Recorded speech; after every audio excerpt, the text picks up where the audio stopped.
Well, gang, how would you like to try some independence on for size? Nope, that is a surefire setup. How could they say no to that? Okay, the reason I called this meeting is to find out what you kids might like to do after school when Mrs. Patterson moves away in a couple of months. That's pretty open, right? No, I have not completely lost it. In fact, what I'm doing here is trying to make sure I don't. You see, ever since I heard our sitter was moving away, I've been trying to figure out if my kids might be up to spending their after-school time alone. It's not an easy question. But fortunately, I had some help. AAL has put together some great materials that made me ask myself questions we all need to ask ourselves and our children about what it really means to be home alone. And not just families like ours who are thinking about doing it on a regular basis, but all families, because all kids eventually will spend time alone, and they need to learn good skills to assure their safety, to help them use their time alone well, and to help them feel secure and responsible. Beep.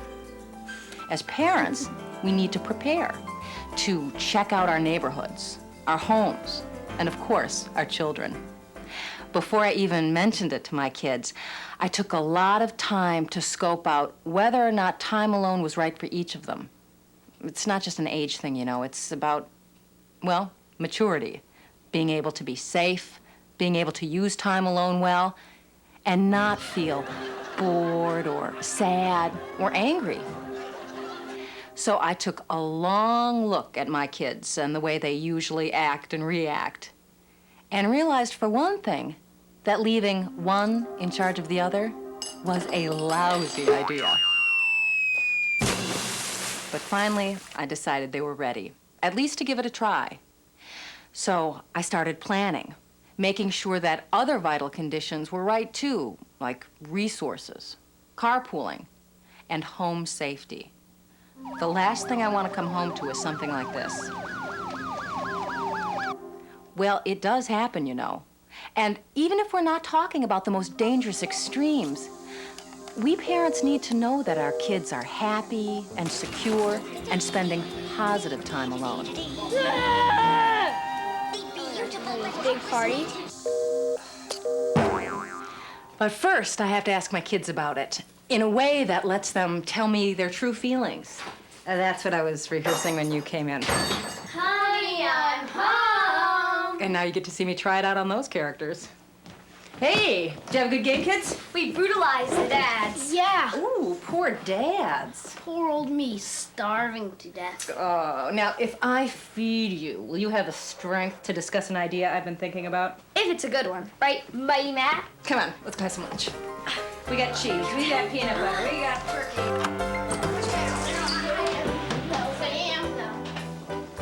I scored so much more goals than her. No, I know most. You scored more too? Great. Great. No. Well, it sounds like you both did a good job. All right, you ready? Yeah. I had the idea that when Mrs. Patterson moves away, you kids won't be able to go to her house after school anymore. Brilliant, Mom. Thanks, Matt. May I continue? Bummer. So we have to find a new sitter? Well, that's one option. We could look into after-school programs. I don't know, Mom. On top of baseball and band? I know you don't want to give those up. No way. Well, we could try to find some other arrangement. Or we could try having you kids spend some time here at home on your own for a while. See how it works. Yes. I was hoping you'd say that. Really? What do you think, Matt?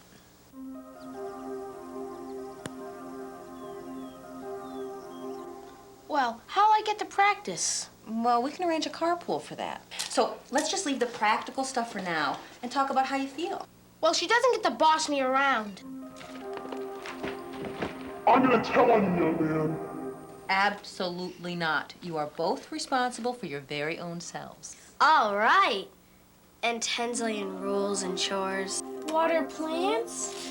Empty trash? Not quite that many. Besides, we'll decide on them together. Yeah, and get lots of food. Right, so you can eat your way into the hospital. What then, Mom? It's a good question. We'll take plenty of time to practice for safety and emergencies, so none of us have to worry. Anything else inside those heads that needs to air out? Well, could get kind of boring. Absolutely not. Boring is off limits. We'll plan lots of things for you to do, and we will stock up on the stuff you need to keep busy and have fun. So far, so good. I guess it pays to dig in, read up, and scope it out. And if the kids are into it like mine seem to be, then it's time to get ready. Good job. Now I know just how to find you. Art supplies, yay. Here's the phone list. Peanut butter, yum. Thirsty. Okay, here we go. Yeah, all set. There you go. Now, are you sure we can Of course. Thank you. Thank you. We'll see you later. Okay, now what do you say we make a backup plan so you can get in the house if you lose your key and Mr. Lundquist isn't home? Like a hiding place for another key? I think another neighbor would be safer, don't you? What about Miss Lee? She's always around. You guys want to come over? Sure. Bye. Bye. See? They're full of answers and questions. And we all have to answer a lot of the same questions about having our kids home alone, no matter who's in our family or where we live. The answers will vary according to the way our families work and the nature of our home turf. But the questions will stay pretty much the same. Take our doctor, James Gordon, and his family, who live in the suburbs. Oh, thank you, honey. We're involved with house rules at the moment, and involved is the key, since we want Sharina to help make the safety and house rules and to set the consequences that she's going to have to live by. Now, she's pretty savvy about the basic ideas, but still needed some guidance on the finer points. Like today, for instance. Hi, Pumpkin. How are you? Okay. Say you and Polly haven't made plans ahead of time, but swimming gets canceled and you decide to come here. What do you do? Easy. We walk home from school together, and then we call her mom at work to tell her where she is and when she'll be home. What about calling her mom from school? I guess, if the phone's not tied up like it always is. Well, you might save Polly a walk, for Mom wants her home right away. It takes 6 minutes, Dad. That's true, Pumpkin. I guess it's not worth quibbling over, as long as you make the call right away. And let me know, too, when you call to check in. No problem. Oh, it is hot today, isn't it? Come over here and let me fix your hair. As a matter of fact, as long as we know where you are and who's with you, we probably won't run into problems, unless you're spending your time watching TV. No TV, Mom? Never? Well, never is too big a word for me. Not for me. Come on, Dad, have a heart. What if it's a nasty day and I don't have plans and I've done my homework? Well, you could read a book or a magazine, write a story or a letter. I don't think that's fair. And I don't want your brain to rot while we're not looking. Well, what if Sharina makes a list of all the programs that she'd like to watch? Then we all can decide which ones might be okay once in a while. I'd go for that. I guess. It's not that tough if you keep an open mind. But I have to admit, when it comes to safety, I'm what my daughter would call a freak. So Celia and I decided that we'd really take the time and talk about it with Sharina in small chunks, and always explaining why. And also get right down in the trenches and rehearse with her. Now picture this. So you're on your way home and you're coming up to the house. What do you do if something looks strange? A window is broken or the door is open. I don't go in Why not? because somebody might be in the house. Exactly. And we don't want you walking in on them. You and me both. But if everything checks out,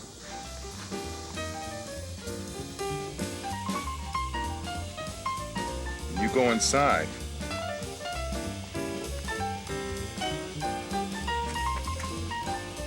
You be sure and lock that door behind you. You got it?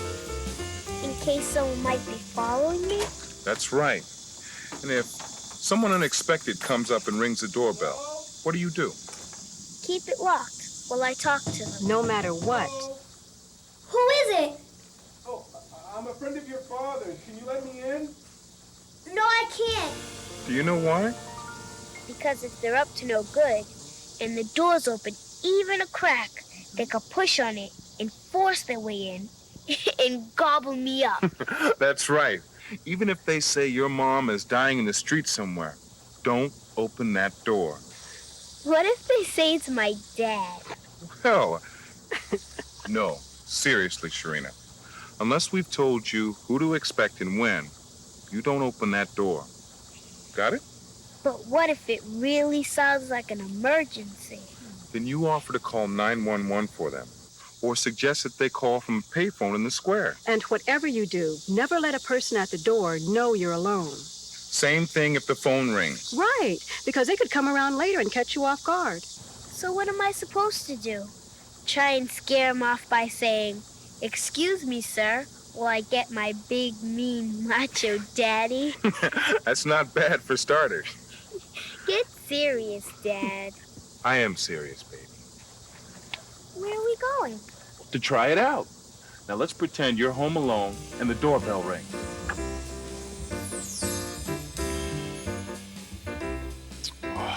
Oh, boy, is that good. And so was our practice session. In fact, it was so successful, we tried it again the following week. Street safety. I actually got Sharina to play the bad guy. And guess who played cute little me? Now you show me how you take care of that, okay? Let's take a look. Cure, honey. Remember, sweetie, if anyone comes up close to you, you keep your distance, okay? Yes, Mommy. Hey! Excuse me, little girl. Did you see a sweet little golden retriever puppy run by? Sorry. He wiggled out of his collar and ran down this way. It's freezing and he'll never make it if I don't find him soon. Help me, please. I'd really like to help you, sir, but my big, mean, macho daddy is waiting for me at home right this very minute. Now, you clearly have the idea, right? Yeah. So this time, let's swap roles. But it's more fun being the bad guy. The tricky part is that the bad guy is usually cool enough so he or she comes off being sweet and sincere. I guess. So what's the deal this time? You go over there and you just walk.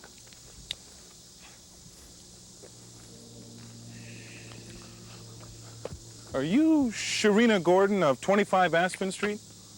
That's me. I'm a colleague of your father's, and he sent me to take you to the hospital. Why? What happened? Well, there's been an accident, and your mom. Wait a minute. What's the secret password? He didn't tell me that, but I assure you that this is... If you come any closer, I'll scream.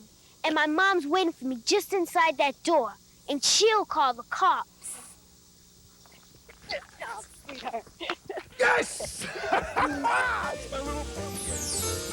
None of us want to scare our kids, but they all need to learn safety skills, whether it's on the street or at home, like knowing how and when to get help if there's a household or medical emergency, and how to handle a simple burn or cut.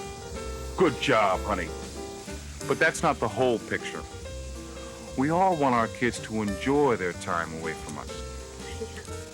So we learned to ask our daughter what she'd like to do, instead of assuming we knew. Right, honey? Uh-huh. And when they forget, I remind them. I was just talking to one of our lab technicians, Senor Rivera, who lives in the city with her son and grandson. They're a couple of steps ahead of us in preparing for Carlos to spend time alone.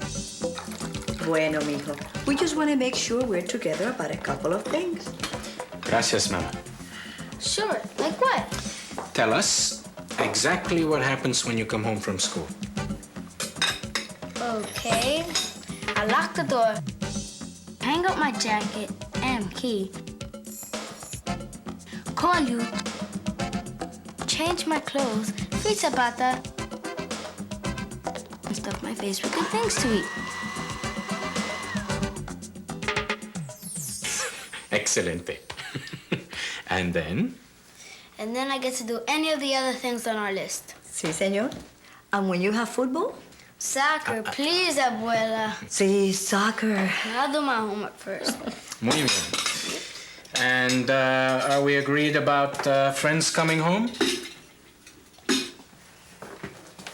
If you want to know the truth, I still don't understand why I can't have Chucky and Ernesto over at the same time. Come here, have a seat. All we want to do right now is see how things work out in a calm way.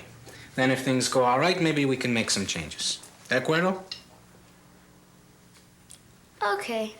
Carlos, is there anything you could think of that would make you feel more comfortable, more happy?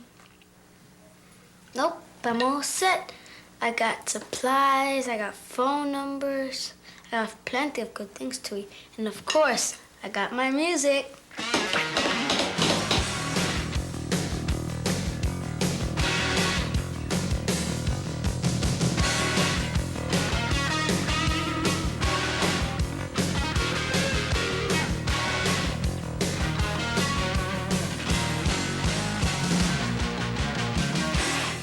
For us, the trial period looks very good.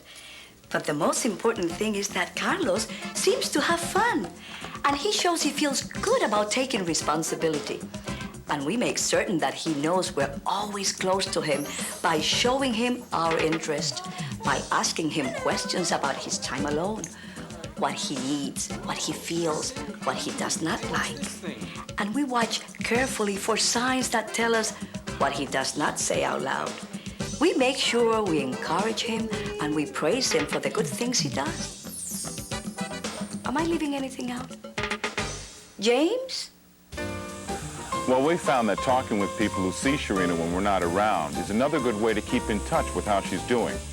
And in terms of telltale signs, we watch for things, like all the lights being on when we come home, which could mean our daughter's afraid. Anything else? Sarah? Just to remind everybody to use the AAL materials. You know, I found them so helpful and interesting, they made me want to learn more. So I went to the library and found lots of other good stuff. I guess the bottom line is that it's up to us to make sure that our children don't feel that spending time alone is being alone. So we need to do everything we can to help them grow and feel good when they're on their own.